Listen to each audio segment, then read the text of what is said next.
Is your first time like jumping on like Podcast wise, yes. sick, But, like, awesome? but the thing is, I talk to patients every day, bro. So it's like it's the same thing. Yeah. We just have a normal conversation. So, but podcast wise, yeah. Nah, man, awesome. Yeah, Well, it I'm is. grateful to be a part of it with the both of you and That's it. everyone here, bro. And Lewis as well. Today Of course, we're bro. at XFC Narry Warren. This is where me and Adam train as well. Training's taken a bit of a hold at the moment due to other commitments. Kaan's been training us for a while and he's the head coach here at XFC Narry Warren. Adam's joining us for the first time on Yes. the podcast. Feels amazing. So grateful for Kaan and Jose as well. Tell us a bit more about you. And before we begin, I met Kaan through Jose. I don't know if you two have a history. With something small on my end. Yeah. Yeah. Yeah, maybe we can get into that as well. But yeah, tell us a bit more about you, what you do. Yeah, so I am a professional mixed martial arts fighter that's no longer pursuing the craft for this year, per se. I'm dipping more into the content creation side of things and trying to pursue the coaching aspect. And I've also got a clothing brand, 64 Youth, that I'm looking to grow. It's got some little side hobbies. I'm passionate about the sport of martial arts. I'm passionate about creating opportunities for the youth. I feel like there's little hidden niches where I could tap into and help elevate the sport even further to greater heights. Like the sport's already boomed within itself. I want to propel it even further. It's interesting, isn't it? Because MMA and I'd say mixed martial arts or any fight discipline hasn't been this popular or this big. I'd say in the last year and a half is where the hype has come, per se. For you, maybe previous to that, but for me, as someone who's new to the sport, I've always watched it here and there. But someone who's now dedicated to the sport, I'm watching it more often, immersed in the culture. It's Yeah. really been a year and a half, 2 years. What do you think contributed to that? You think it's UFC and that, the way they've pursued that? I sort of want to know your stance on international level and then a local level, what you're seeing around here. Okay, first let's start with the local level. Back in like a few years ago, let's say 20 years ago, there was no such thing as an amateur. You would go straight to pro and you'd do MMA fights in a boxing ring. There was no proper like regulation thing behind it. Now the sports have advanced so much that the amateur leagues are essentially a professional experience, a full proper octagon, a full proper workout, a full professional setting. So the way that the sport's evolved over a period of time for an amateur in the local scene, it's the best it's ever been. That's why we tell people milk the fucking amateur career, because the pro is where it matters. Like that's where records and statistics actually matter. But for amateur, it's all about experience. Yeah. So I feel like the scene's boomed more than ever before and the opportunities there. Yeah, I think it's also social media as well, TikTok as well. There's a lot of Yeah. people getting into training and younger kids see that as well. True. And they're starting to get into training as well. For example, as well, I wanted to say like Habib, like he was a big pivotal individual for like all the Muslim brothers, and because they see what he's doing, they're like, oh, martial arts, sick. So doing martial arts is a cool thing for the youth. It's like a cool thing to do. So obviously we want to do it for health benefits or self-defense, but it's also a cool thing to do. So there's big pivotal individuals that mark inspiration within people, whether it was a Conor McGregor for his antics, a Khabib because of the role model that he is. It sparks inspiration to people. And like for now, you see Ilya Topuria that's making moves. There's individuals within the sport along the journey that sparks inspiration for people to start. So now it's sort of become cool to do It's sort of become MMA mainstream, and stuff, but Mainstream, that's what I reckon. When you started though, I don't think It that wasn't was at the all, case. It wasn't mainstream. So then what got you into fighting MMA? You mentioned sort of things like discipline. It is discipline. It is hard work. It's effort. But also I think it makes you a better person in the process as well. That's another, I'd say, a positive aspect of fighting. Yeah. Is that the sort of the reasons that you got into it? Or was there someone that you knew at the time that inspired you to get into training? Firstly, let me just start off with the sport. The sport gives you so much character development. As an individual and as a human, you learn so much about yourself that the fight experience allows you to learn so much about yourself more than anything than ever before. Yeah. There's a roller coaster effect, bro. The highest of the highs, the lowest of the lows, and you go through so much character development when you're on that wave. Yeah. And it's not just like mentally or spiritually, it's also physically as well. What you're physically capable of as well. That means a lot as well in terms of character development as well. So like when I was training with you, whenever you say, oh, your shoulder gives up too quick, I recently just got diagnosed with a slap lesion as well. So that's part of the reason my shoulder gives up too quick. Well, we found that out now then. Yeah. Noted. But in terms of how you began and where you began, take us back to why you started in the first place as well. Let's do it. So I was always the younger, jealous brother that always looked up to my older brother.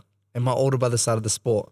And when he started, I was like to my parents, I want to do it too. I want to do it too. I want to do it. Long story short, my brother was the individual that got me into the sport. Take your little brother with you. Yeah. Yeah. So that's a similar thing with Joyce and Edwin, but Edwin started before. Edwin started. But he's a younger brother. He's though. a younger Yeah. brother. So it's again, family. So I'm interested to know. And I started because of these two as well. So I recently just got into the whole Yeah. fighting scene as well. So I don't know much about fighters Yeah. or the UFC. I'm like just getting into it, like starting to getting into it, especially when we started our training sessions together. Done a lot of research and slowly just getting into it as well. So as you said, it is becoming more mainstream with the youth and the YNs as well. Yeah. I completely agree, bro. But yeah, my brother was the man, the individual, that got me into the sport. And then from there, it was like a effect where like he did good, I want to do better than him. So it was like a competition aspect. And then the cool thing about it was after my brother actually dipped off because he had some life stuff, he had to work and whatnot. So he actually stopped training, but I stayed consistent at it.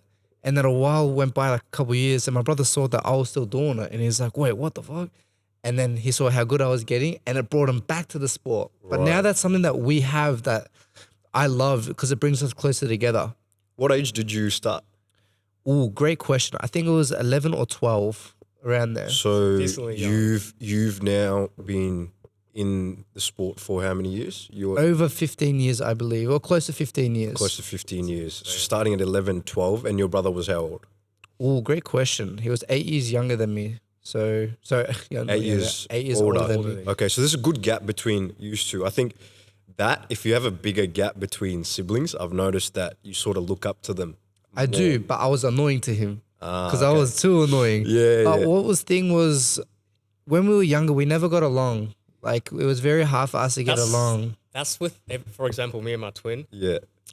Younger, we never got along. But as you Yeah. get older, you kind of go through the same experiences as well, and you kind of relate. Yeah, so recently, bro. me and my brother, we recently got closer as well. So it also depends on your parents and your lifestyle as well. And I think cultural upbringing That at as the well. start, at the start, you have this distance between your sibling or your parents or your family members. As you grow older, you realize the nuances or what your family was doing because you mature and you gain that insight. So you get closer to your brother, in our cases, or your sister, whoever it is, as your sibling, as you grow older and you mature and you realize certain things. So in your case, you look up to him and you want to pursue that, and then you get closer. Because so now he's returned back into the. Yeah, it's been a few years, Okay, but yeah. like I was the individual. He was the one that started me. Yeah. I'm the one that got him back. Okay. But the beautiful thing about it is, as you guys just said, as you get older, you get more closer. And I feel like this year in particular Right. is where I've been like, I get it now. Yeah. Like I fully understand him. Yeah. Like How are we you? This year was Bro, crazy year, man. we had like a little sit down because of some events within our lives, and we sat in the octagon.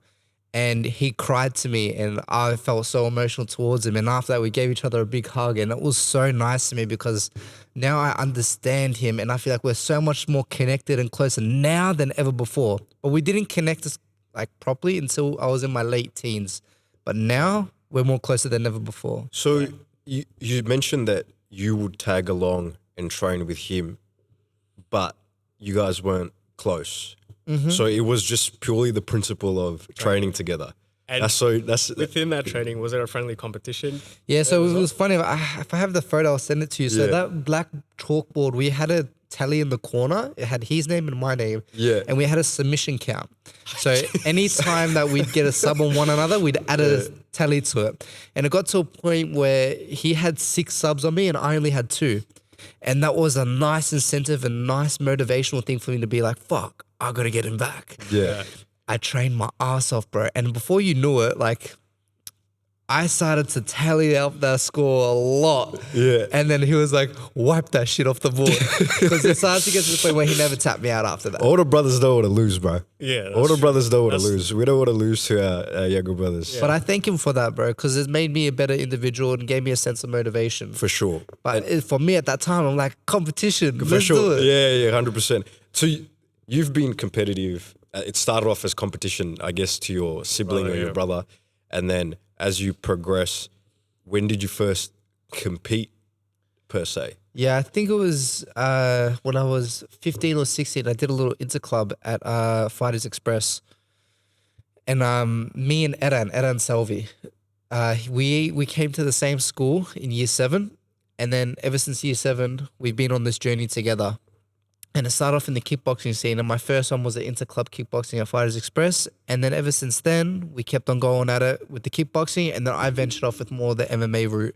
And he stayed at the kickboxing route. Right. Okay. So, and then that way you start competing. And then I guess you now at a point where you kind of get positive feedback from people. Okay, you're actually decently good. Obviously, the chalkboard and, you know, you're starting to submit people. You're starting to get good. You're starting to get decent.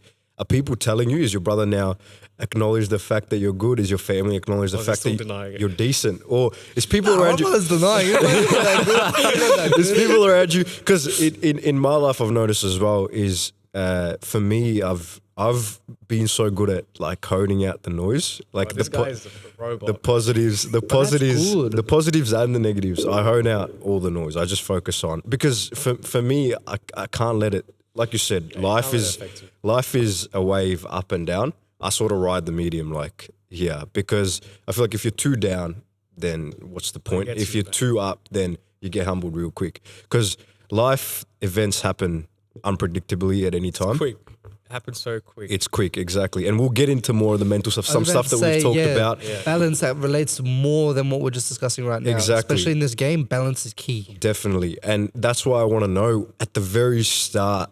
At the start is when people support you the most. Yeah. I think at the start when you're riding that wave to the top is when you get that support the most. Was the positive feedback there at the start? And you kind of go, Correct. okay, I am maybe good at this. Is that what you were thinking at the start? Correct. Yeah, I got all the positive. I got the Yeah. reaffirmed like belief and positive affirmations from my coaches Yeah. and my peers. And because I was young, I was getting the support. I was that young rising star, Yeah. and we'd have like little events like end of year parties at XFC, and I would always get the Rising Star Award. Yeah, yeah, I'd be yeah. like, oh, you know, that's cool for me. So little small incentives like that. And then when I was doing jiu-jitsu competitions, I'd get a gold medal in my division. So little positive reinforcements like that. And then, yeah, obviously having people that are older than me just to cheer me on, keep on going. That's another thing as well. Awesome. In terms of support, because you're rooted in very Turkish background, so I'm Correct. assuming there's a very strong cultural beliefs and strong values as well in terms of family. Mm-hmm. So, in terms of family support, what was your family like? Did they wanted you to do something else before, or did they support you with the whole fighting stuff? Firstly, I want to say great question. Secondly, this is all credit to my brother to be in the position that I am right now. But at the start, my parents were completely against it. And hence why my brother isn't a professional fighter or anything to that degree, because they were not supporting him when he was doing it. Because remember, my brother started this. I did it because of him. But my parents weren't supporting him at the time. The only reason why I am where I am with the sport is because of him. He helped me convince my parents and allow me to support him. So at the start, bro, very old school, traditional. Yeah. Go work a job, like full-time job, save up, buy a house. That's about it. And especially from my dad's side. So coming up, I had to prove it a lot through my actions. So when I finished school, I'm going a bit fast track, but when I finished school, I jumped into like not proper full-time, but like I was working a lot, warehouse jobs, picking up jobs, everything. And then my parents wanted me to become a police officer. So I did the whole thing, going through all the tests, do the police officer. Like I did everything that they wanted me to do. Did you get up to that trading section as well? I got up to the psych exam. The psych And then I exam. failed because I was too young, in my opinion, and Right. didn't have enough life experience. How old were you? Right. Straight 18 or after school. 19, Yeah. because they asked me questions like, bro, who would you choose, your mum or your dad in this kind of situation? I'm like, I don't know. That's the questions we ask each other, bro. Yeah. Bro, and I couldn't, there was like 3 questions I just couldn't answer. And I'm like, I don't know. And like, okay, next question. They asked them some pretty crazy stuff. Right. Okay. But in between all that, whilst I'm satisfying them and like pleasing them, I'm pursuing this. Yeah. So it was a lot, but once I got to a point where my parents could see what's coming from it and they could see the happiness and the joy that it brings to their son, then they were like, okay, let's give him a chance at pursuing this. Aside from that, my brother's yapping in their ear as well, like, let him do it, let him do it. And then it wasn't until I think my second or third amateur MMA fight that my parents are like, okay, we're going to support you. Yeah. But that was thanks to my brother. And that was because whilst I was doing what they wanted, I was pursuing this as well, but trying to show them that there is something that can come from it. Yeah. Just to add to that, you said Turkish background and then family, but I'm sure religion must be playing a part as well. Coming from a Muslim background, surrounded by the Muslim background, how important is religion to you? Look, I'll admit I'm not full proper religious, but I do it to a point where it's spiritual for me. So like whenever I've got a fight and there's Friday Jummah prayer, I best believe I'll go there. If I've got a lot of stuff going on in my mind and I feel like I'm a little bit down, I'll go to the mosque and pray. I don't do it as a thing to braggadocious and like show it. I do it for me. For sure. I do Ramadan because I feel like that's a spiritual cleanse for me and allows me to get my fat ass in check as well. Yeah. Even though we get crazy with the food there too. But again, mine's more a spiritual aspect behind it. I don't let it consume me too much to the point where it's my everyday monotony. Like I'll admit I don't pray 5 times a day. I'm not full into it, but I do respect the religion and I do follow some of the principles and I feel like I'm still learning about it. Yeah. You know, I'm very inquisitive. Like, is it inquisitive the word? Like I ask people about it. I'm not afraid to ask the bold questions. And if I get wrong, it's okay. That's good because you're not a firm believer if you don't question your religion. You have to question your religion. That way you can learn more and understand it a bit better as well. Or else there's no point. For sure. You're just believing in it. What's the point if you don't know nothing about it? Yeah. That's good that you question like aspects of your religion, and that's important as well. Thank you. And mentally, I think religion plays an important part in terms of mental health and well-being. It's so peaceful because we went to church younger, started very young, and then we fell off. And Joe's recently got back into going to church and stuff. And I'm watching these boys and I'm like, oh man, I should get back into it. So I started to go with these guys and mentally I just feel so much better and so much more peaceful as well. So that helps as well. And in terms of your fighting, how do you take that and implement it into your fighting? Great question again, bro. You got great questions as well.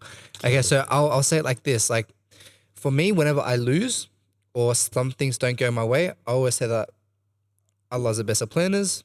He's got something bigger planned for me. So that's where I use it in particular.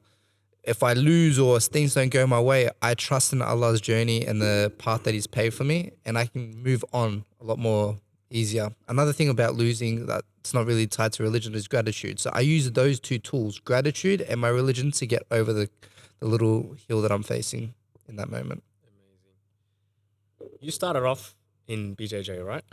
I'd say kickboxing, bro. This is a kickboxing gym. I started off in kickboxing and we had like little MMA programs and whatnot, but it was always a specific art. So just a kickboxing class or just a grappling class. I would do as much as I could, like with the classes that we had here. And then once I got to a point where I needed to outsource, that's when I started to do MMA classes. So that wasn't until like 2021, 2022. But other than that, I'd always do specific kickboxing classes or specific jiu-jitsu classes. I watched something the other day and someone was saying, I can't remember which fighter it was, and they were saying that for them, what worked really good for them was training each discipline individually. And then when it comes towards the fight, then they would sort of bring everything together on the mat and then train for the fight. Is that same for you, or was it how did you approach training?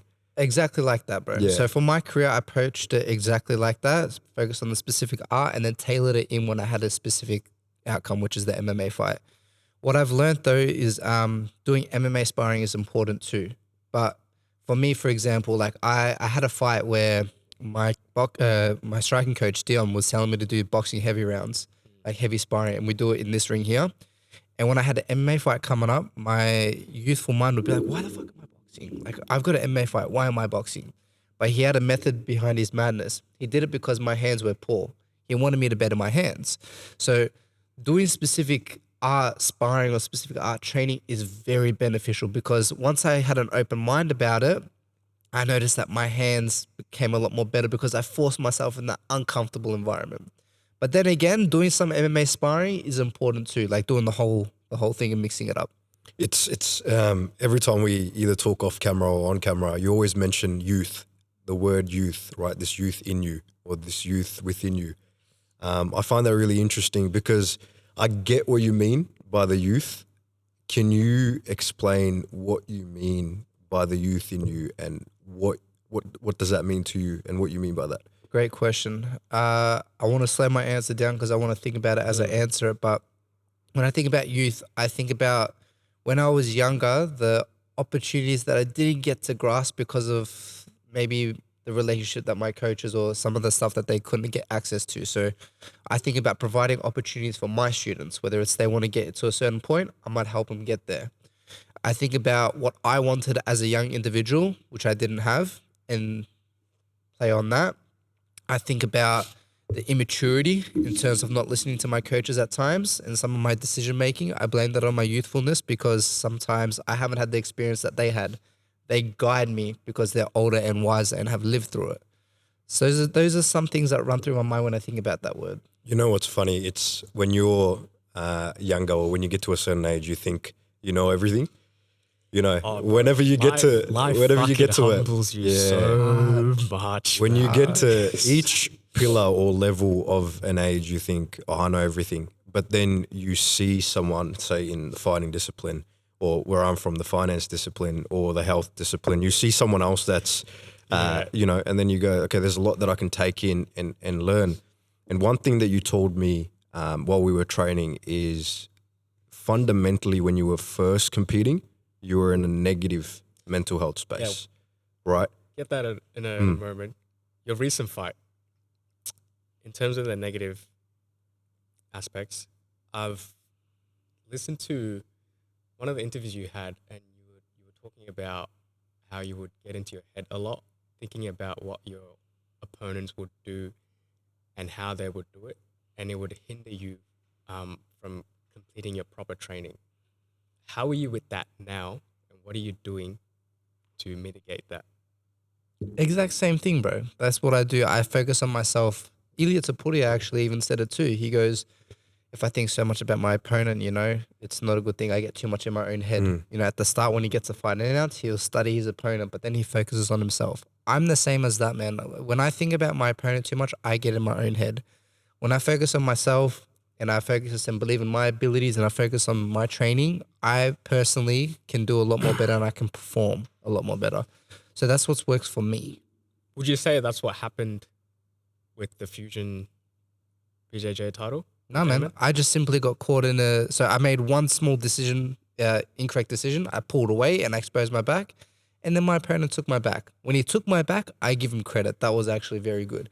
But that's the thing about this game, bro, especially at the high level, is that one small margin of error costs you heavily. Yeah. So you need to be very peculiar about what decision you make. And that comes down to experience, patience, composure. He had me in one scenario that my heart rate probably increased and I made a bit of a inaccurate decision that cost me heavy. That's all it was. It was just like one slip up, bro. It wasn't because I didn't train hard enough or something like that. No, it was just part of the game. One small slip up. Let's go back to, because now that you've mentioned that, I want to know, because your principles and fundamentals, like we were saying, was very different when you first started competing. You were doing it not for the right reason, was the sentence that you used.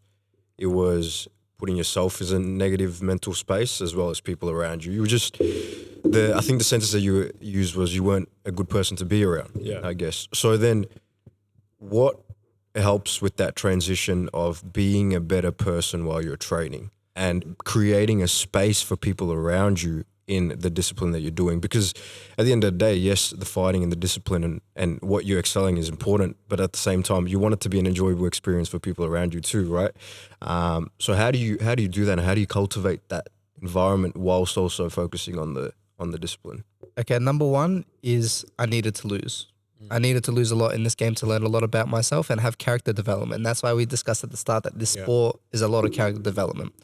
Secondly, when I decided to take a backseat last year and step away from the game, I got a girlfriend. I've now got a girlfriend. I started to build my relationships outside of the gym a lot more. So with my mum, my dad, with my brother, and I started to focus on stuff outside of the game. Now, when I say outside of the game, when I was in the game, I was very selfish, just thinking about me, so much to the point that I didn't really care about my students too much, even to that point. Now, when I say care, I'd still be there at comps and whatnot, but training was orientated around me. Me. I didn't care about people's feelings. Whenever people would speak to me, I'd just like try to rush the conversation so I can move on to what I need to do.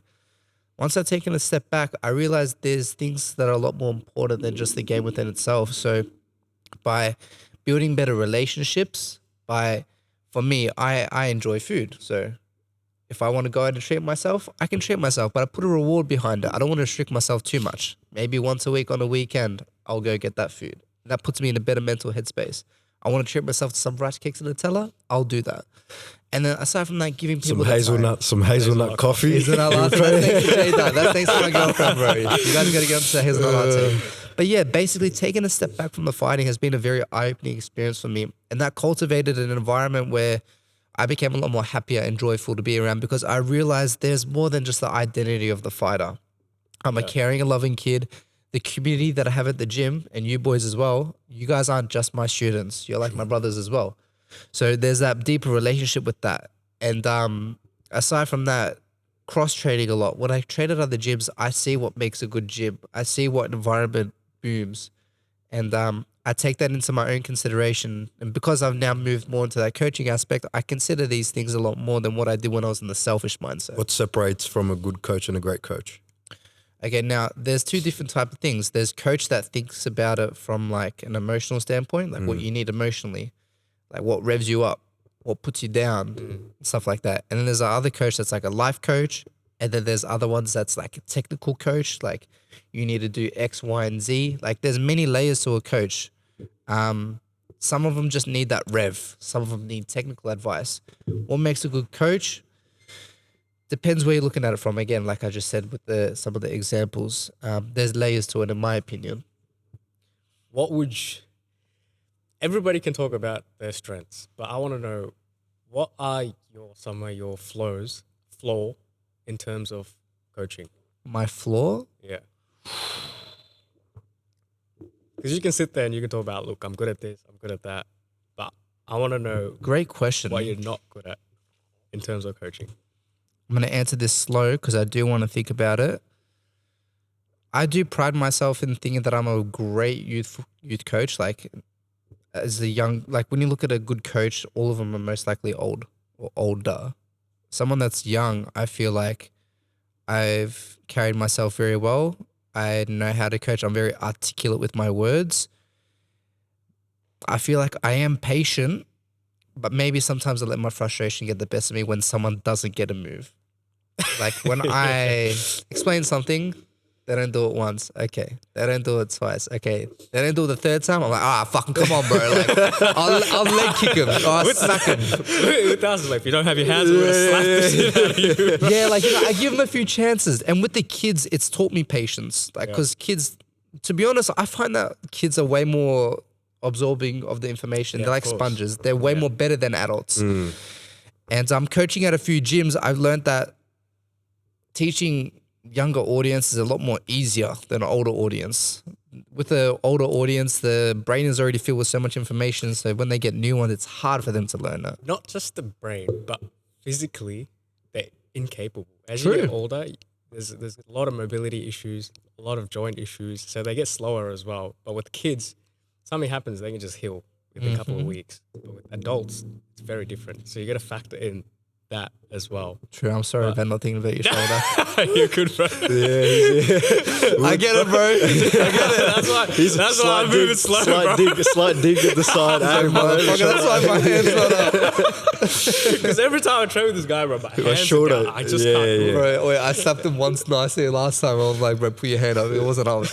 And I'm like, Because of that, his shoulder's broken now. He and I'm can't just even like, move. fuck. He uses his right hand to operate everything. It doesn't even I'm work. like, I can't let him know my shoulder is fucked. I'm struggling, bro. But you're right. Correct. Kids are more observant and more spongier in terms of learning everything as well. And it's not just with fighting as well. In terms of languages, behavior as well, it's very important. But with kids, do you see yourself having kids in the future, or is that something you want to stay away from? Of course. I'm just going to re-answer that one question that you said before. My biggest flaw is I'd like to have more patience.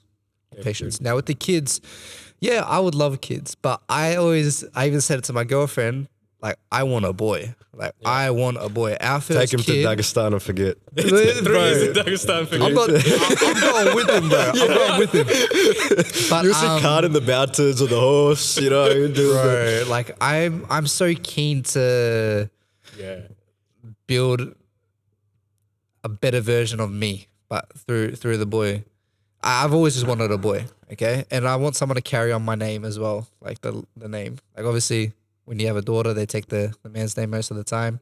I want someone to carry on my name. After that, I would like a daughter after that, because I've known that, like, having a daughter is very special as well. But as long as they're health and they're physically good, that's the most important thing. For sure. That's the most important thing. And me and my partner, we always talk about it too. It's you learn from your parents, their perspective a lot more. I feel like when you have kids, it shapes you, bro. Like, it does. Definitely does. Because you realize as you grow older, okay, how your parents grow up, they don't want you, well, not necessarily follow their path, but not make the same mistakes that they were making.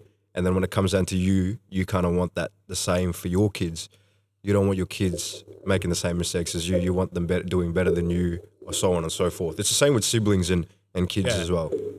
But you can also, like, for example, you know what your parents are doing, and you can kind of take that as well and apply it to your kids as well. For sure. So you're learning as life goes on. So I completely agree, but I will say this as well, is that I personally am right now not ready for a kid. For sure. I still want to experience more of life. Me and my girlfriend talked about a time frame in regards to that, when that would be, but right now I'm still wanting to do a lot more myself, and I'd rather be done with what I want to do and open the world up to my child and make sure that I'm done with that before I even entertain that. What would you say was the most exciting comp that you fought in? I know the IMMAF, representing IMMAF. That was my favorite. Representing Australia with the flag up. I think that's spectacular. Representing your nation in it's essentially in the Olympics, man. This was it's in the Serbia, Olympics. right? Correct. Yeah, like even right now in July, I'm going to do IMMAF as well, but from the coach now. Awesome. So I'm going to UAE Al Ain, and I'm taking a few kids with me for the World Championship, Youth World Championships. So I've done it from the perspective of a fighter, but now I'm going to do it from the coaching aspect. But that was one of the most invigorating, thrilling, humbling character development experiences that I've ever went through. How old were you then? 22 or 23. And what was your headspace like when you were going into that? So excited, so happy. Selfish still, but just so excited. Yeah. And mentally, do you feel like you're very prepared or underprepared? No, I was prepared. I made sure to do everything I can.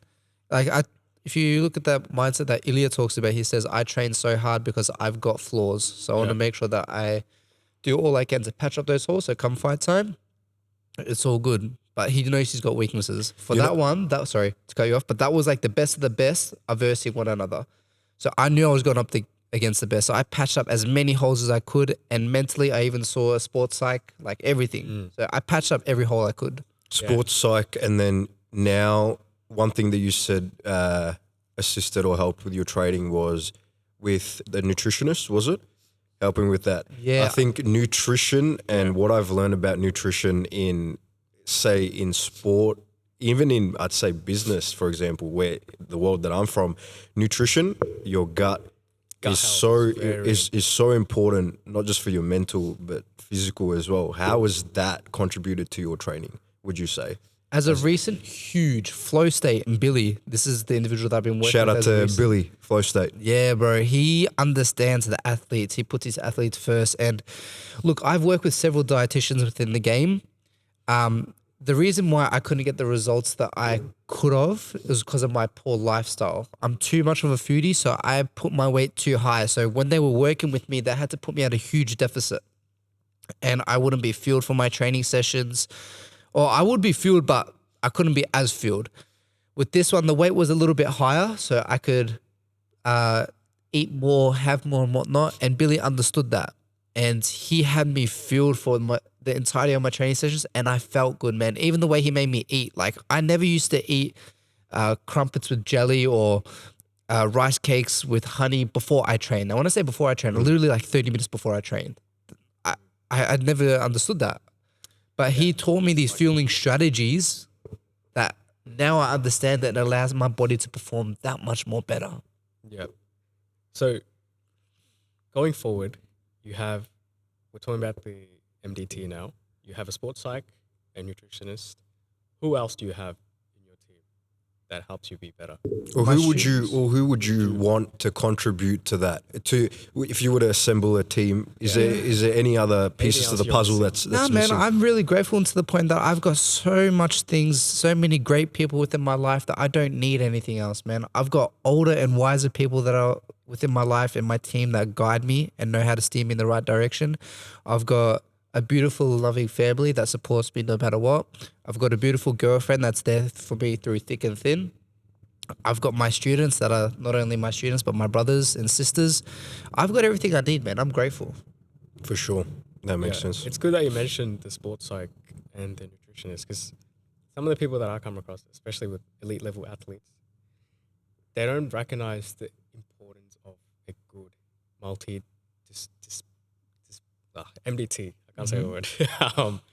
But in terms of other professions and other allied health professionals, have you worked with any other allied health professionals as well? Or? So I've worked with sports psychs, and I've just worked with the psychologists in general. There were some events that happened within my life, and actually as well, I'll tell you guys this, I had bad relationship with food, very bad relationship, poor relationship with food. So I saw a psych for not only the events that were happening within my life, but to fix that as well. I had like an eating disorder, bro. So they gave me beautiful tools and strategies to use to help me combat that.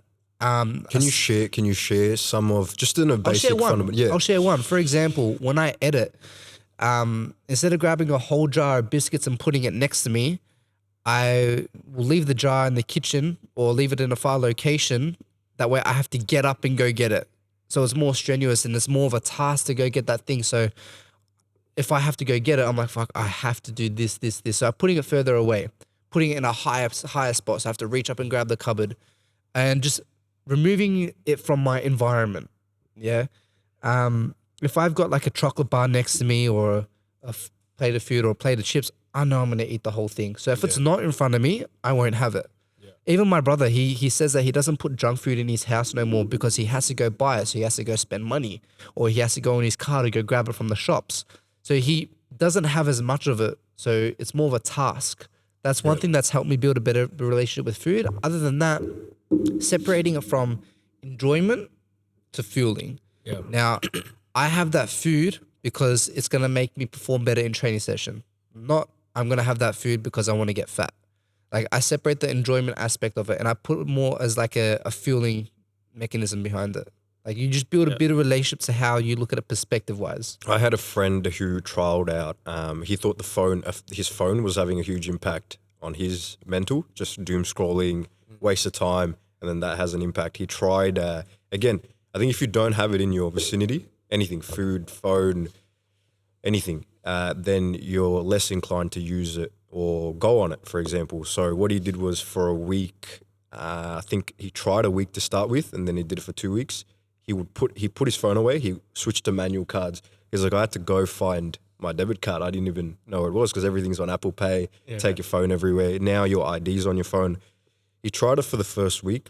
For the 3 days, he felt lost. He was out and about, and he's like, how am I going to operate without my phone? 4th day onwards, he said it was one of the best things he's done. Now, he's obviously not going to continue that, but he's decided to find a balance where he's not going to continuously go on his phone. For example, if he's out dinner with, say, his missus or his family, he's going to try purposefully not to go on it. Little changes like that, and it's contributed a huge amount. Yeah. So I think to add to yours, I think once you don't, if you don't try it, you don't know how much of a positive impact that it has on you. And if no one's there to tell you that, then how would you find out, you know? So it's important that you try things and decide for yourself rather than, you know, take another perspective. I think that's... I want to add one more thing on that is something similar happened to me recently. I went to camping with my girlfriend and her brother and whatnot. And when we went camping, we went 3 hours out. So there was no reception whatsoever. So I forcefully couldn't be on my phone. I couldn't message my father or my mother. Those days, again, as your mate just described it, it was the most peaceful experience because I had no consideration of what the hell was going on around the world. I was just in the present moment. Like I legit couldn't go on my phone. Exactly. I couldn't get in touch with anyone. So I was just within nature, with the people that I was with, talking with them, conversing with them, and just living in the moment. So that was beautiful. Sometimes you get lost, don't you? In the noise, in the hustle of things that you forget to sort of take a stance, take a break and go. Yeah. Like be in the moment, live in the moment. Are you always like that? Is it more, okay, future, present? Or do you spend time in the past as well? Where does your mind space exist? We actually discussed this recently, just With a little Louis? bit before with Louis. Yeah, it's important to smell the roses every now and then. Yeah. Smell the roses of the fruits and labor of the work that you put in, but don't be too stemmed up in it where you're just stuck in the past. I think the youth in me focuses a lot on the future because I want to build my own 2 feet a lot more. I want to put things in place. Like even this year, for example, I've set up each quarter already for me. Quarter 1 was content creation. Quarter 2 was competing, coaching, and content. Quarter 3 is just coaching and content, which is now, and then quarter 4 just content. Like that's the futuristic me. Like I've planned it. Even with the clothing, I've got some stuff in the future that I'm going to drop. Other than that, being present in terms of competition applies for me very importantly, or things I got to do. If I'm with my girlfriend and we're out somewhere, don't get on my phone. Just put the phone aside. Be present. So there's a time and a place for what I need to do and apply it. For sure. I want to get into the clothing brand a little bit. Mm-hmm. How did that start? And when did that start as well? I've always been an entrepreneurial Because mindset. you're doing a lot. YouTube, fighting, clothing. Because I think what you said on one of the interviews was, I want to make a living out of content creation. That's your goal per se. Yeah. So I guess the clothing line sort of adds to that in a way, right? It's the merchandise, I guess, is a way for you to be able to, you know, get a financial incentive for what you're doing. Correct. Yeah. Aside from that, I've always looked up to an individual, Christian Guzman. He's the owner of Elite. And I followed him since 2014, bro, on his YouTube channel. And I've always seen him just speak about his business, and I'm like, I want to do that too. But I never pulled the trigger. And then in 2018, 2019, there was a guy, Connor Tyler. We were going to start up a clothing brand ourselves. And there was just no execution behind it because he didn't do it, and then I didn't do this. And it got to a point where I was like, fuck, I'm going to do it. Yeah. So then I pulled the trigger, bro. We'll talk about it because we had one as well. No, let's start there. Go, you tell me. Ours was, when was ours? 2019, I believe? 2019. 2019, we started one, and it was a big group. And it's always, in my opinion, personally, I think it's very bad to have a big group of people on one project. Why? Because no one holds themselves accountable and no one takes responsibility. And whenever you start delegating stuff, people get cut. So I think it's important to pick your partners wisely and to do it with 1 or 2 people. Yeah. In terms of with your clothing brand, is it just yourself or do you have someone else in the background? Just me, man. Just me. And I feel like that's why it's nice. It's your baby. It's my little baby, man. Aside from that, the name within itself, the hidden message is my dad's name. Oh, so wow. the 64 represents the RA, the birth year, which is 1964 of my dad. The 6 represents the R, the 4 represents the A, and then the UF is my dad's name. So when you put it long ways, the hidden message is my dad's name, which is Ralph. So I knew that when I created a brand, I needed to have some emotional impact. I don't know if it's called ethos in school. Or I can learn to, I don't know, bro. Rather than just calling it something. Your brand identity, name. your ethos, whatever you want to call it. Exactly, bro. Yeah. So it's my father's name, which is something that's near and dear to me. Aside from that, something that's short, simple, 64 UF. It's not like fucking Whatever it is. some long ass Yeah, name. Are you using your dad as models in the Instagram? You know post? what? I was actually thinking I have this sweater that's gonna come out. That'd be It looks cold. mad on him, bro. I swear to God, it looks mad on him. Put some New Balance, like we were talking about, dad shoes on him. Get him. But yeah, I would love to put him a part of it. I was actually thinking of it. So great idea. I'll actually execute that. And then for the other one, I want to have my girlfriend a part of it too. Awesome. But I want to like, obviously we want to collaborate and like have athletes or models and stuff like that. But I think it's unique to have it just like a small crew that's been a part of the brand. So either my dad or me or some family member modeling it. Or For my sure. brother. What I've noticed as well is with a lot of clothing lines, they try to make it very commercialized and cool, but that only lasts very short. Yeah. I think what gives longevity is building a culture around And a it brand. Yeah. and a brand around it. And that comes from, exactly. And pairing it with your friends, or it's something cool, something that you can relate to. I'll with say your something family. on top of that as well. Something that I learned is maybe I can educate the audience members. I had teas called the Mashallah teas, and they were phenomenal. Yeah. They popped off. The first 2 batches sold out. But then when I did the third one, I realized it didn't do as well because it was just one demographic. It was just the Muslim people. And then the people that weren't didn't really get a part of it too much. So I realized that, okay, I need to strip that a little bit and just create a clothing brand. Not Diversify. To fit just Muslims, you know? So that's something that I learned is to not strip it to one audience. I want it to be a multicultural, just everyone can be a part of it. For sure. That's something that I learned. Yeah. So you got to be careful with what you choose. And Definitely. pick. And diversify and being inclusive. And that's what I've noticed about XFC too. Every time you come in here, there's this energy or this atmosphere it's in different. here that is very inclusive. I guess you get that at a gym, even when I go to the gyms, for example, at Genesis where I train, you're dapping up, your mate, or you see the regular people. There's that energy, there's that atmosphere that you see. But in a fight gym, it's different because you're rolling around the mats together. You're going to your friend's fight, for example, when you're fighting Aaron or, the boys at the gyms there supporting you. Yeah.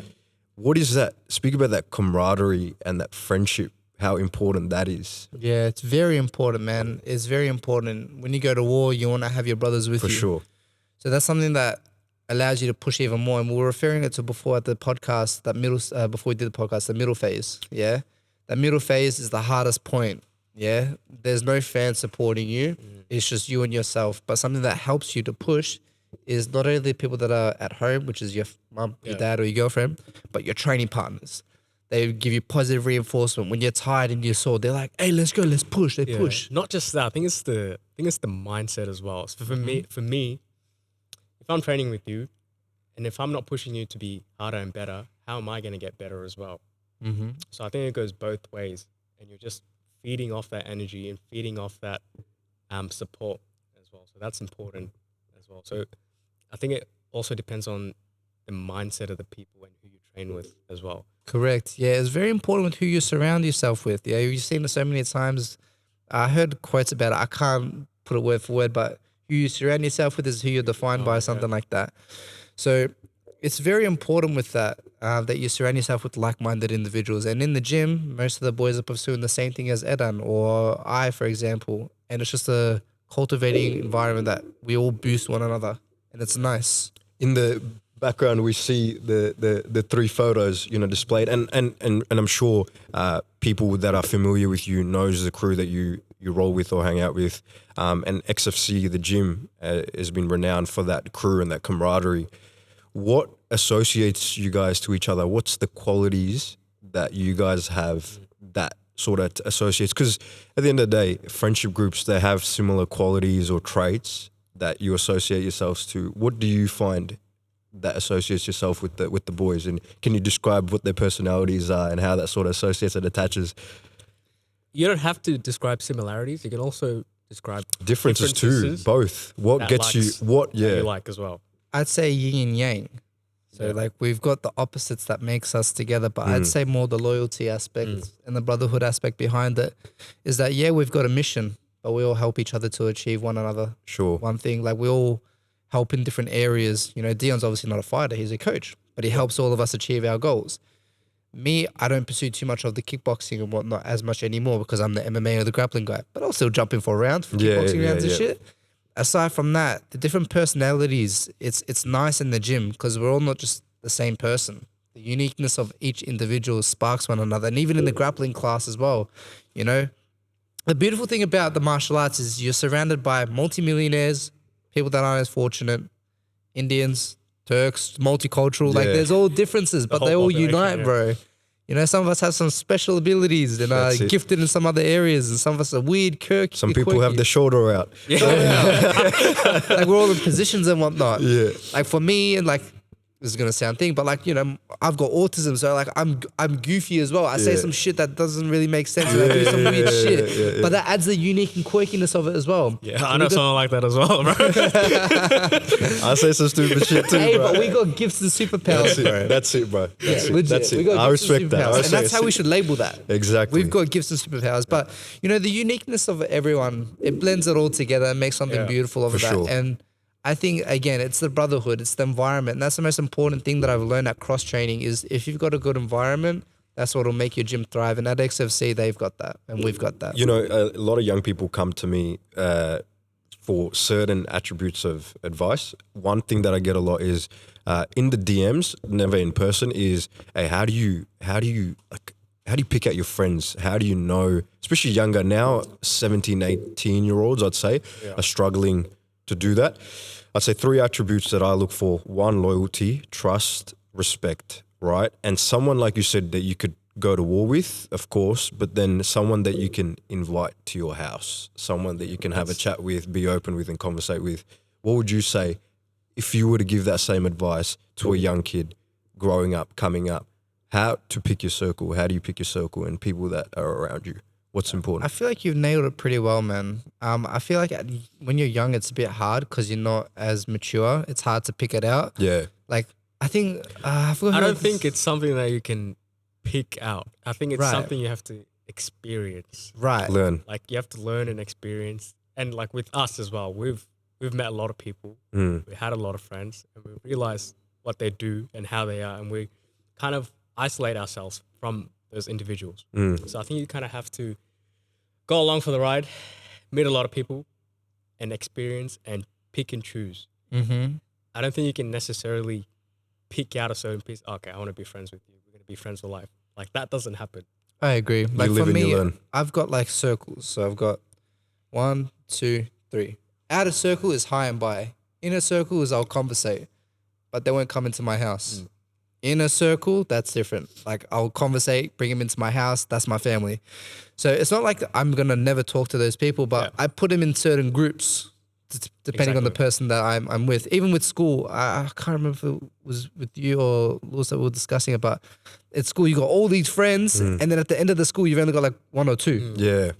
But those are the only 1 or 2 that you realize that you actually kick it with. Yeah. All those other ones you don't really need. Yeah. You don't need a lot of friends. You got to but draw filter it. you got to draw the differences between, I'd say, acquaintances and who your close friends are, and who Yeah, your, great with great labeling. Acquaintances and friends. and yeah. your friends, and so who your brothers are and who your acquaintances. Acquaintances is the high and by, like you said, the 3 circles. Yeah. I really like that analogy of the 3 circles, because you've got your high and bys, you've got, you know, the people that you may casually see, and then you've got that inner circle where you'd invite into your family and to your house and share a meal with or open up with.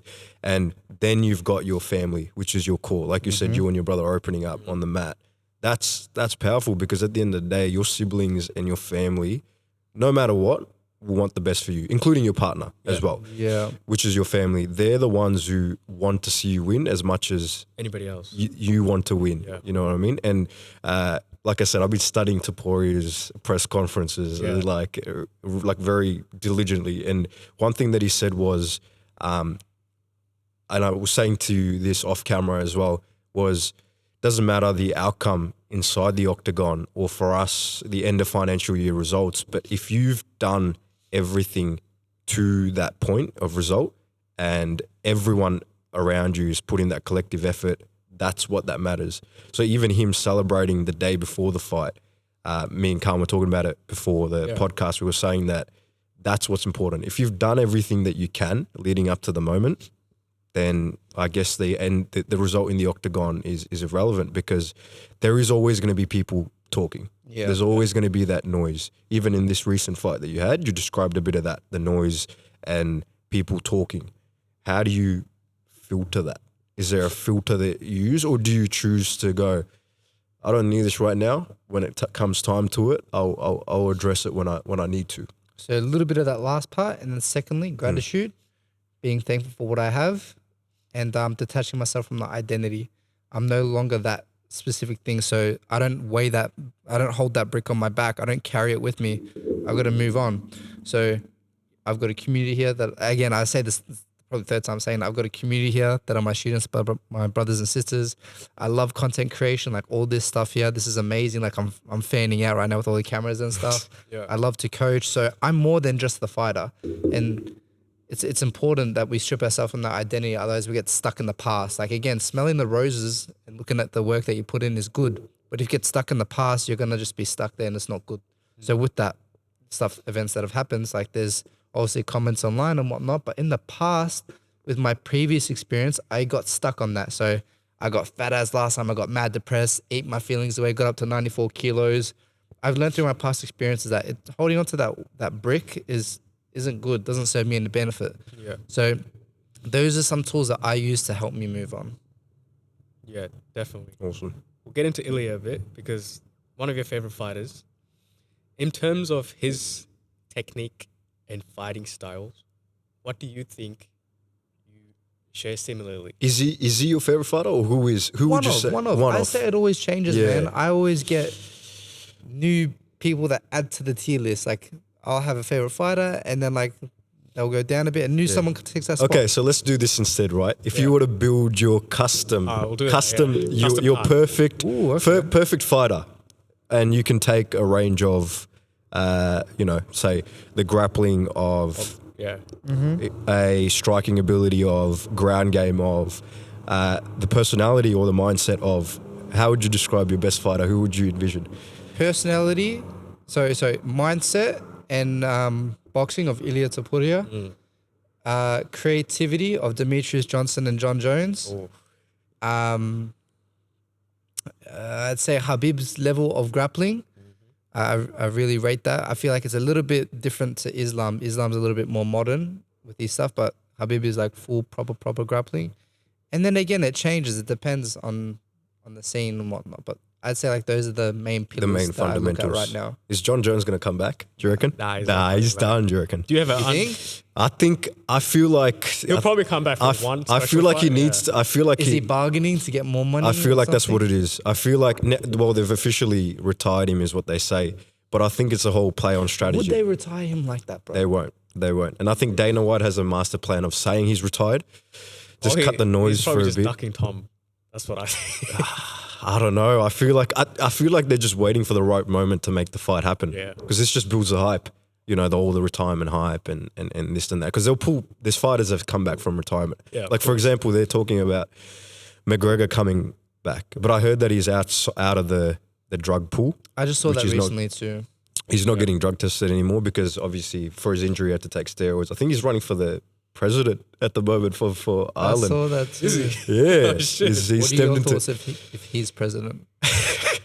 Honestly, do you reckon he'd make a good president? Honestly, no, bro. And I don't really care. It's Ireland, bro, to be honest with you. But do you have an underrated fighter? Underrated? I go through my little things. Like I pick up on a fighter when they're early on in their career and then they made it. Like I remember Ilya, watching him ages ago. I mentioned it to a few people and then he came up. Right now, off the top of my brain, I can't think of one, but I'm sure there is one. I can't think of one. Do you have one? Underrated fighter? I think I just watched Joshua Van I didn't get to watch that fight, but apparently it was Perform. cracker. Insane fight. So Yeah. what I feel like the UFC has become now is an opportunity for anyone to make it. It's you see guys that come from money like Armin, Yeah, bro. and then you see guys from the favelas Charles. come, exactly like Charles Oliveira, come and make it. So what I'm most excited for is how the nationalization of things, them going to Europe, and then I think that's where you'll start to see more exciting, underrated fighters. Right now, I feel like the card is more locked in. Now, UFC, it's time for them to go to Europe, go to these countries where, Do you reckon they're gonna go? Yeah. I feel like that's the next step. Now that you've got, I guess, a Georgian champion, then you've got a Spanish champ. They want to take it to the Bernabeu Stadium for Ilya's fight. That'd be cool. And then you've got, I guess, 2 Aussies. They only take it to Perth and Sydney. Yeah. I think We Melbourne, came to Melbourne once. where the Israel Adesanya fight. And Ronda Rousey. Oh, and Ronda 'Cause I Rousey. went to that one. Oh, how was the experience? I've never Crazy. been. I've never bro. been either, yeah. Crazy. The Yeah. stadium was so big. Yeah. And I even asked Jake Matthews, I spoke to him because he fought on that card. And he said that when he was in the octagon, it was like the floor was just shaking because he fought on the same card. Yeah. And like, I just remember when I was there, when it happened, it was like, crazy. The atmosphere, walking in. It's interesting because a lot of people say preparing for anything when you're performing for a concert or whatever it is, or you're fighting. Yeah. That moment when you're about to go on is probably the one of the best moments ever. Were you Is- ever scared before any of your fights? Yeah, bro, 100%. Yeah. I actually didn't want to go in there for some of my fights. I Yeah. regretted going in there. I was dreading the before. I was always looking about the after. I was thinking about after the fight, after The fight. result. Yeah, and what I'm gonna do after. But once I locked in and I used some of the tools that I've learned throughout my experience in my career, I've been able to get more presence where like I'm full in the moment, where like I'm excited to get in there. I get to get in there. I change my language and my approach towards it. But in the past, I did dread a few times. Like I have to do this. Yeah. I don't want to be in there. Yeah. You get in your head a lot. And with training, because I read a study where it says 78% of MMA injuries happen in training. How does your management look like in terms of injury prevention? Injury prevention, fuck, In bro. training. You do weight training to build the like fortify your muscles and injury prevention. I'd say weight training is very important. If you need a back off, use some sauna and recovery tools. But in terms of prevention, bro, just roll the dice. Just roll the dice. Sometimes, bro, I'll roll with someone that's the most lightest and smallest person, and they injure me. Or if I punch someone and they got a hard ass fucking head, I hurt my knuckle, or I punch wrong. Like, it's just small little things happens throughout it. You can't prevent it too much. It's And- part of the game. yeah. That's what it is. It's a part of the game. Have you had any serious injuries? Yeah, in my first amateur MMA fight, 1 week before I was sparring, and my tooth went into the back of my, not back of my throat, but it was pointing the opposite direction. And my braces or dental clinic was closed that time. And my parents were telling me to pull out of the, my brother was telling me to pull out the fight, and my parents were telling me, no, do it, because I sold so many tickets to that. So I just put my retainers in, like for my braces, and that was my mouth guard for my bottom tooth. If I got punched, my teeth were coming out. That was one of them. And then in another one, I had Achilles? nah, it was like in my knee. It was MCL? something tender, like my knee would just give out, would just keep giving out. That was another one that I happened to go into the fight with, and that's the only 2 big ones. Other than that, I've had minor injuries and whatnot, but you just deal with it, bro. You deal with it. Yeah. Like people pull out of fights and whatnot as well because of injury, but most of the time, if you ever look at any MMA fighter or most fighters, 90% of them are injured going into the fight. Have you ever went and got a professional opinion, such as a physio, or Nah, bro. you just deal with it? Just deal with it. Yeah. Cool. You know how you said something about, you mentioned selling tickets, right? And the fight game is a business at the end of the day. You fight, you put on a show, and at the end of the day, you need attendance. And it's not just the fighter's responsibility, everyone surrounding it to, say, sell tickets and get the crowd and the atmosphere up. What have you noticed doing that and the business side of things? Is there things that you learn from selling tickets and sponsorships and Yes. everything? Yes. What explain a bit of that, because there's a lot of people competing in various sports. There's Louis does strongman. There's obviously gym. There's obviously the whole concept of fighting, racing, whatever it is. And it's important for athletes to know about the business side of things too. What have you learned as you progress through this? And Okay, so I'm gonna put mad context into it. Okay, so we've got a few boys at the gym. We've got the Afghans like Mushi and Jawad. All right, they just come to fight. Like they don't really sell themselves too much. They're quiet spoken and whatnot, and they don't get any ticket sales, but they're good. The quality is good. Yeah. And then we've got people like Eran and Bilal, who run a little bit of a muck. They talk a little bit, but they got an audience and they sell the tickets. They get the ticket sales and they're good fighters. As a promoter, I've been at it from when I work behind the scenes because I work with Power Play. The promoter is more inclined to work with the person that's got greater ticket sales, and the people that get ticket sales have more leverage. So whatever they want, the promoter needs meets the needs and the demands of it. Yeah, so they're more inclined to favor to work with the people that sell more tickets. Aside from that, content creation is key. Okay, my opponent, for example, in this last one, he was talking a bit of smack. I actually didn't mind it. Creates more eyes, gets more ticket sales for the business, and it creates more hype. Leading into this next one, it's got a bit of a story behind it. So talking a little smack on social media or creating content, like in the lead up, I did a few podcasts or did a little videos in lead up to the fusion. It's very important because you need to not sell yourself, but you need to build your portfolio as a fighter, as a individual. So if you want more greater opportunities to get sponsors to be a part of you, like for example as well, some people have been like, why the fuck is Kaan working with Engage? Like, how's he working with Engage, which is the biggest fight brand in the game? Yeah. It's because of the opportunities that I've created for myself, the way I put myself out on social media, and the networks that I have. If I was just a fighter that shut it up and didn't do anything and just did the work, I wouldn't be able to get the opportunities that I do. So I put myself out there. Yes, there's a little bit of vulnerability behind it, but I'm comfortable within myself and I can rest my head on the pillow at night with what I've done. And I'm not afraid to do that because not only do I get the opportunities that I want, but I also get to impact a few people's lives and educate the audience of what it's like in the fight game as well. And I think it's also how, as you said, you put yourself out there.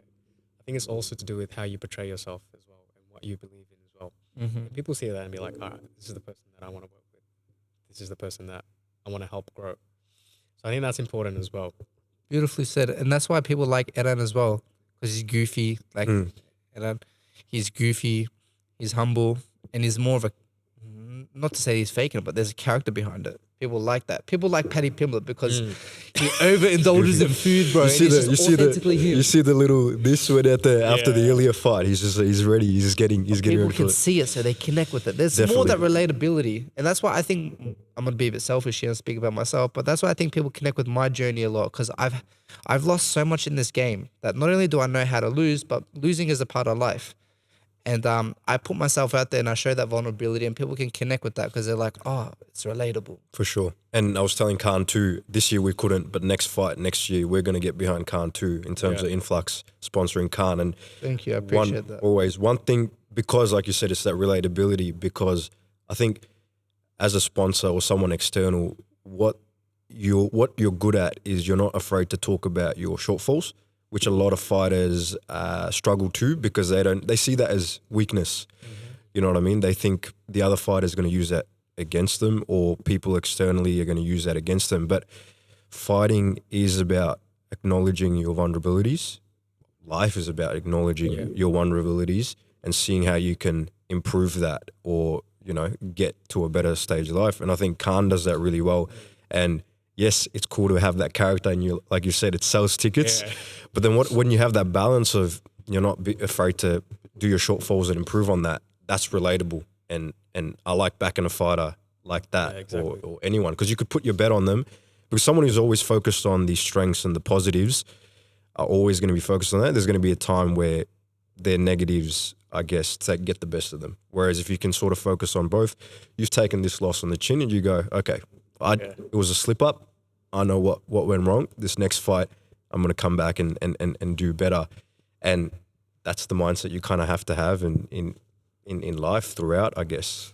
there's no point of me coming because you have no injuries at all, man. So I was hoping you have some juicy injuries. Nah, I've got nothing. From a physio Fuck. perspective, physio perspective. I mean, we could always use I a can always physio pull up on. and just help you out, He bro. could I always use a appreciate that, physio. bro. I appreciate that. Maybe if I do cop an injury or something. I mean, I'm like, Let's hope. Let's hope. Let's hope he doesn't. Yeah, you know? Nah, Did but you I want appreciate to? the kind words there, bro. Thank Always, you. bro. Do you want to get into the loss that you? Yeah, let's do it. We can do it. Do you yeah, want to get into that and let's talk and put some perspective into? We spoke about it. I think it'd be cool to have a breakdown of what went in the fight or what not leading up, I guess, in the moment and what went wrong. But can you describe, what occurred or how we can sort of rectify it for the next, the next comp, I guess. Yeah, so firstly, I just want to say there's nothing to complain or talk about. I had a perfect camp. Working with Billy from Flow State, everything was all good. Training partner was all good. No injuries. Health and mindset was great. I was feeling grateful. In the game, I rolled the dice in the match. I made one small margin of error when I tried to pull out of the position that he had me in. I exposed my back too much, which was a mistake on my end. I give my opponent credit for adapting to it and jumping on my back really fast. So that one slip up cost me the entirety of the match, but that's what it's like at the highest level. In this game, you make one small margin of error, it costs you heavily. So there's honestly nothing to critique in my lead up. There's nothing to critique in my performance. It was just that one decision making. So maybe I got to be a little bit more calmer, but I felt really calm in the match as well. I was very poised. It was just simply one small decision. That was all it was. And then maybe I got to work a little bit more back defense because the guy held on for dear life and he didn't do anything from the most dominant position in jiu-jitsu. I did cop a few slaps and whatnot, but it wasn't anything major. Like I got no mark on my face or he didn't finish me. I didn't feel out of depth. That's why I want the rematch because I know I can beat him. I legit know I can beat him. Are we getting the rematch? Are we? Is nothing set in stone? But I put it out there. I want the rematch. Yeah. There's nothing else that I need to say on top of that though. I just know that I can beat him. In saying all that, what advice do you give yourself in the future or for the rematch? Nothing, man. Nothing. I'd say maybe just a little bit more cold-blooded. Got no critiques, man. Got no critiques. Maybe in due time it'll come to me, but there's nothing I can critique, man. I felt really good. Yeah. Maybe just a little bit more back defense. That's about it. I'm keen. I'm keen for this next bout whenever the rematch happens because then that would be, I guess, would it be a title? Is it the belt? I don't want the belt. I want him. Right. I look in the camera and say, point at the first, whichever camera. I don't want the belt at this stage. I want him. There That you go. basically keep it Ladies as and simple gentlemen. as that. We're gonna clip that and that's gonna go everywhere. We're gonna get the rematch. Look, you're gonna just put that 1 second, and they're gonna go hard on the comments. But regardless, I'm happy for it because it's a part of the game. I don't mind you guys doing that. But again, I feel like even with this fight, I've already won at life because before the match, I want to point out the biggest win that was for me on that night was when I was going to this is detaching a little bit from what we were talking about, but on the way to the venue, I get a call from my girlfriend. It was just me and her on the phone. And I was listening to some motivational stuff in the car, so I was a little bit in my feels. And she just calls, she goes, hey, I just want you to know, regardless of what happens tonight, I want you to know that I love you so much. I'm so grateful to be your girlfriend. I love you and your family, and you are the best thing that's ever happened to me. And I've obviously heard that in the come up through my entire life with my supportive family, like my mum and my dad. But this one felt different, bro, because a lot of the time in this game in particular for me, I've always been by myself. So whenever I've had a hard night of training, and let's say I got my ass whooped in sparring, I go home, I'm sleeping by myself. When I just want that little bit of feminine energy, like a nice cuddle, when I got my ass beat at training or I'm in my feels, I didn't have that.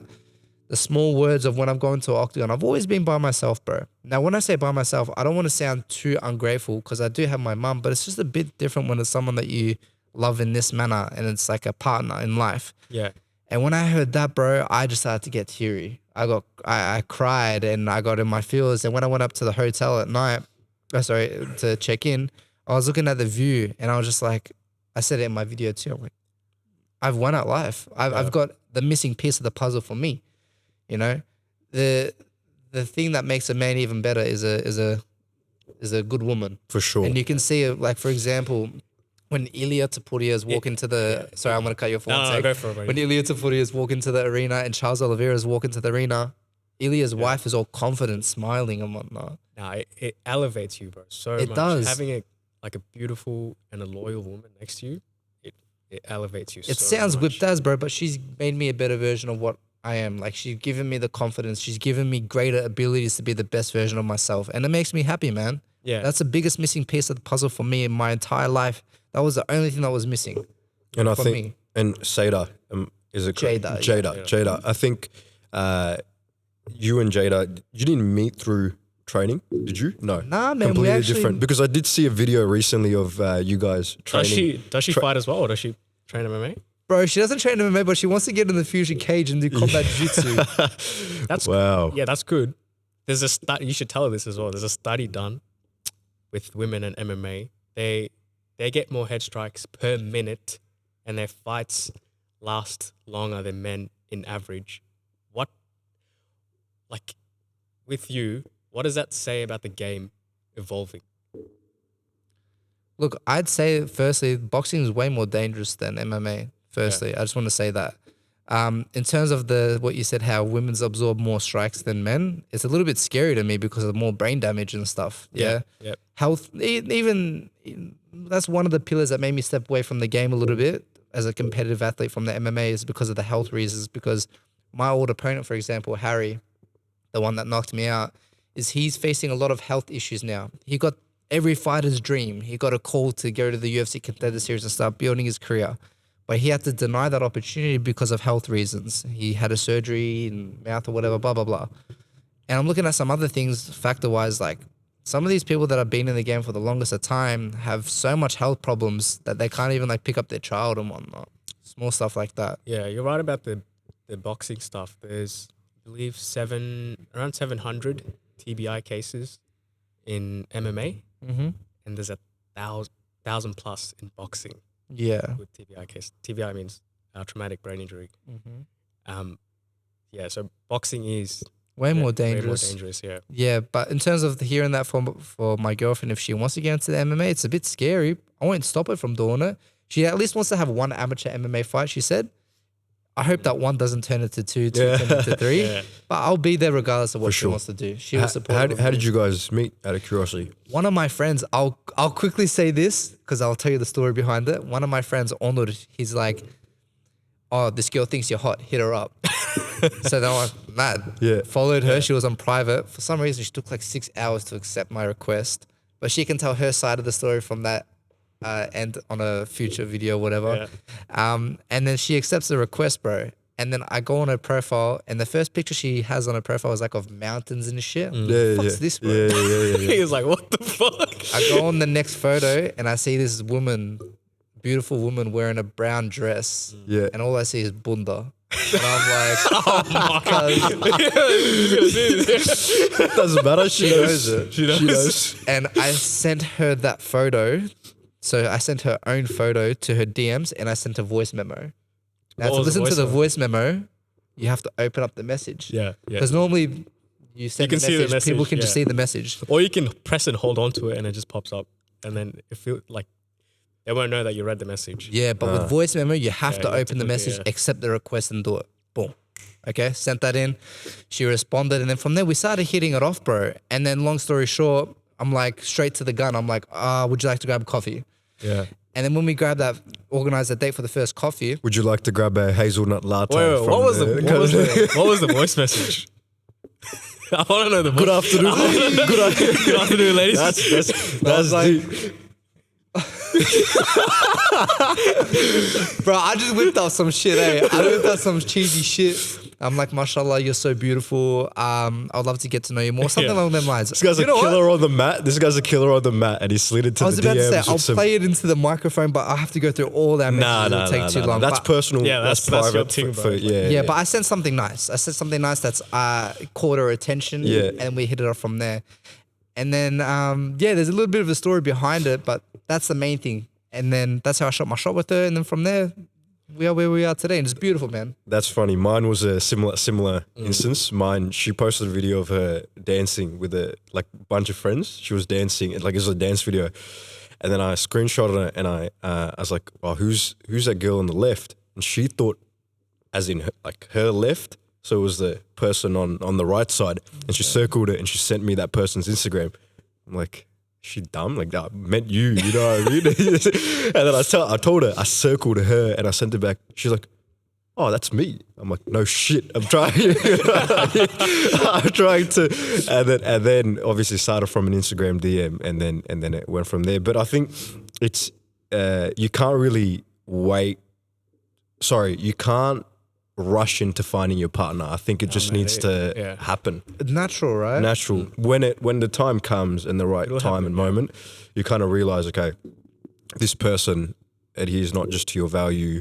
Is when we initially talked about those circles, there can be that person that fits into that inner circle. We can introduce to your family, your friends, your siblings, and have them in your close circle. When you know that you've got that person, then I guess nothing else matters. And to have someone like Jada in your corner supporting you, and I recently saw, I think you guys was it grappling or wrestling? Was she involved too? Was that a video that you just recently posted or no? Yesterday. She got her blue belt yesterday. Oh, awesome. Yeah, she got her jiu-jitsu blue belt yesterday. So she's got into training because of yourself, Not or no? because She of was. me. Yeah. She got into it because of her older brother. Right. I was a compounding effect that made her elevate it. Awesome. So her and her brother's got that relationship like me and my brother do. Yeah. And her brother got his blue belt, I think, at the end of last year or just the start of this year. And then she's like one of the only females at her gym to get that blue belt. So she's like leading the flag in terms of inspiring younger women. And I'll actually share this one. She sent me a video, and I think it's beautiful, man, because females within this sport is very not as prominent. Like, it's very hard for a female to get into this sport. It's male dominant. Yeah, and it's a lot more, not mentally, I would say, but physically demanding for them. Yeah, man. But have you seen some of the latest female fighters go at it in the UFC? Insane fights. Yeah. Insane fights. So I think next the promotions are going to start picking them up, and especially now that there's a bigger demand, women are starting to fight in the sport. I think it's going to soon start to pick up because it's a follow-on effect. If another girl sees Jada do it, it inclines them and motivates them to do it. And the more. Speaking on that, let me just play this for 10 seconds. I hope it comes up straight away, and I hope I timed it well. But like this girl here, she's a young woman that goes to her gym. So I think she's like 12 or whatever. And she's impacted her. She was like, I'm so congratulations. Like, you empower me, this, that. I'll let her play it for 10 seconds. Hopefully it doesn't take too much of the time. I'm going to cut that short. But basically, she just says that, like, you've inspired me. You've come this far. Be proud of yourself. Congratulations. I wish I was there. She's not put herself out there on social media. She's a woman that keeps all her cards close to her chest. And she's already impacting people's lives just from doing what she's doing. You know, she's not constantly thinking about, I want to affect this person. She's just leading the way. And I think that's beautiful for like a woman, because right now the women industry in jiu-jitsu is booming. And if she can be like a bit of a figurehead in that aspect, and I'm doing what I'm doing, bro, it can be pretty cool what we can build. Definitely. And it's like you said, the yin and yang, or say partner in crime. If both of you are doing it and doing it at a really great level, people see that. They associate to that, they gravitate towards that, and plus the content creation, like that just elevates the whole game. You know Actually brings me to you go. That brings me to my next question: is what's next for? In terms of career wise and goal wise. Yeah, so we got IMMAF Worlds coming up for youth World Championships. So I'm going to Abu Dhabi soon. When I'm there, it's more so business for me. So I'm looking to build my portfolio. I'm trying to get one more of my other students to come. Network as well. Networking hard, yeah. I want to network really hard there. I've already planned a pitch. You know what? I'm going to manifest it. In July 26th, there's a UFC card happening in Abu Dhabi. Yeah. I'm going to try sneak my way into the press conference. I'm going to try get on the mic. I'm going to be like, this is the pitch that I've come up with. Energetic, empowering. I'm going to be like, hey, Dana, all these journalists are asking the same old boring questions. I myself am a professional fighter, so I know what it's like. I know how not to piss off the fighters. I've been covering the Oz MMA scene for over 5 years and believe that with the power of the UFC and my creativity, we can create something amazing and help elevate the sport of the UFC. and then I come at him with a different angle. Like, I just want to keep it short, sharp. Jeez. So starting by the journalists are asking the same old boring questions, it's a punch. Boom, that's the hook. And then I go into what I've done, and then I go into what I want to do. So I want to try, see what I can do over there. Aside from that, when I come back, if I do get a world champion underneath me, I want to start either a Patreon course, Patreon thing, or work with Flow State Billy, and I want to start selling some courses online. I'm going to pitch it how to make your child into a world champion, and teach like they either pay $5 a week or something to that degree, like a membership where I upload my content on what I do, and how they can get their child to become a world champion. Aside from that, put myself in a good position content creation wise. Yeah, I would love to travel the world and do what Demetrius Johnson is doing. I love food, so maybe travel the world and eat food. I look up to, the sound of weird, I look up to like KSI and Jake Paul in that aspect, that they've got YouTube as the main thing, but they've streamlined out with the boxing, the prime hydration, so on and so forth. If I can do that, bro, that would be amazing. I would love that. But I would love to stay within the fight game. That's where my passion lies. Not as a competitive athlete, because there's too much sacrifice involved in it, and I'm not willing to sacrifice what I need to know more, but I would love to do commentating. I would love to do stuff where it's like Anatomy of a Fighter and document the raw experience. Like, hey, you guys are asking me these questions. If I can show more that rawness, it'd be amazing. But I know what it's like. So I know what to show, how not to piss the fighters off. So I'm excited to see how far I can take that and position myself outside of the competitive fighting. Yeah, you're right. Sports journalism, especially now in the UFC, for example, is very repetitive. I feel like questioning and things have gotten very repetitive. So doing that, or if there's an opportunity from a fighter to be a journalist, I guess that unlocks a whole different opportunity or a perspective. Yeah, aside from that, from my YouTube channel, I've been doing small projects. Like I released this new series called Fighter Chronicles, which is like Anatomy of a Fighter. And it shows I have to get willing participants, but Matt Masters was open and willing to be a part of it. And I showed more the raw stuff. And I've got a good creative eye. It's my autism, bro. The creativity. I know how to create something beautiful and show the audience something from a different perspective. When you say Anatomy of a Fighter, is that when you break down techniques? Nah. Anatomy of a Fighter is Will Harris. He's called the series this. Yeah. And it basically shows the before, during, and the after of a fight. Oh, right. Okay. My thing is called Fighter Chronicles. That's the story. That's the name that I've attached to my series. And I want to do more of that. If I can document the local scene, the professional scene, and the UFC, if I can get into the fucking UFC, bro, that would be amazing. But basically the way to do it is just to shoot your shot. And if I can have the balls to just go on the UFC stage when they're doing their press conference, grab the mic and just seize the opportunity, that'd be mad. But let's see. It's all about execution. For sure. All about execution. The only thing is that where they're doing it, Abu Dhabi, it's like 2 hours away from where I'm staying. And I'm coaching IMMAF Worlds. I just got to make sure that press conference isn't... Yeah. But I really want to just like shoot my shot. Do you see yourself moving to another country in terms of for your career, or do you see yourself staying in? Not seeing myself, I would love to. Yeah. I would love to. Do you have a country in mind? No, don't care. But if I can, one of the things that intrigued me about fighting as well is traveling the world for free and just fighting. I get to see different parts of the world. Yeah. You know, that's another thing that entices me to fight. I love that aspect of it. But if I can do that from a content creation standpoint where I don't have to put my body through too much harm and sacrifice what I need to, fuck, bro, I would love to. Not to say that I'm taking an easier route, but it's definitely easier than fighting. Yeah. So we'll see where that leads. But I'm really excited for what I've got planned. I've got a method to my madness. I want to execute it. And let's say by the end of the year, I've tried it and it doesn't work out, boys. At least I can rest my head on the pillow at night knowing I gave it my 100%. Yeah. Because in the past, I was doing the professional fighting and the content creation. So I was 1 foot in, 1 foot out. Right now, I'm 2 feet in, 10 toes down on the floor. So let's see what I can do. I'm super excited for everything that's to come, I guess, because like I said, we're going to be back in Kaan. I appreciate that, in a good boys. way. I'll be there as well. You know I appreciate what I mean? that, boys. And even with mine and Adam's sort of personal life and our business journeys, there's a lot happening. As you can see, there's all this equipment here. Louis back and we've got a light set up. It's amazing what you boys are doing, man. Everything's looking great. So I want to take the podcast to sort of, the next level very, very soon. We've got some great guests lined up, like yourself and others.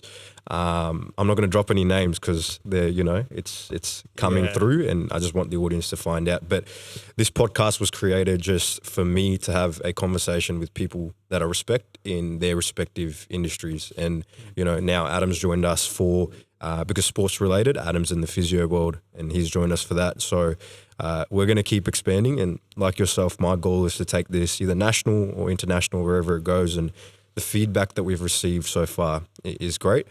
I wish you all the best with everything that you're doing. Hopefully everything goes well at Abu Dhabi. We're going to be back trading very soon. Hopefully Let's go. The time. I'm thinking like I have an ankle injury at the moment, bro. We can work with your hands. Yeah. I mean, footwork is important, but We'll like figure you said- something out. We'll figure something but out, bro. I'm thinking like in the next coming 2 weeks, I think I'll be back to training and things like that, because like we said, I travel in I think 2 weeks. I'm overseas, but when I come back, get into it on a proper level, and then we'll just see where things goes. I think we can we recap this same episode when you get that rematch. Yeah. After when you win, and we do that, Inshallah. God willing, Yeah. and we see how we go from there. Have you guys got anything to add, or? I'll say something. I just want to say I really am grateful and appreciative for both of you for taking the time to do this. course, Aside bro. from that, best believe that like with all my networking that I have and future networking and relationships that I build, if I can create an opportunity for you guys, best believe I'm going to do my best to help you boys out in that aspect. And this was a really enjoyable experience for me. And I really hope that not only the audience, but everyone can gain a lot of insight into what it's like part of the fight game with this episode. We appreciate you, brother. Joe summed up what I had to say as well, but I appreciate your taking the time and talk to us. It means a lot as well. And with the training stuff as well, you're an amazing coach, and how you teach is amazing as well. Just want to put that out there as well. So Appreciate for that, that as man. well. Lots of love for the both of you, man. Lots No of worries. love. Always, I brother. appreciate you.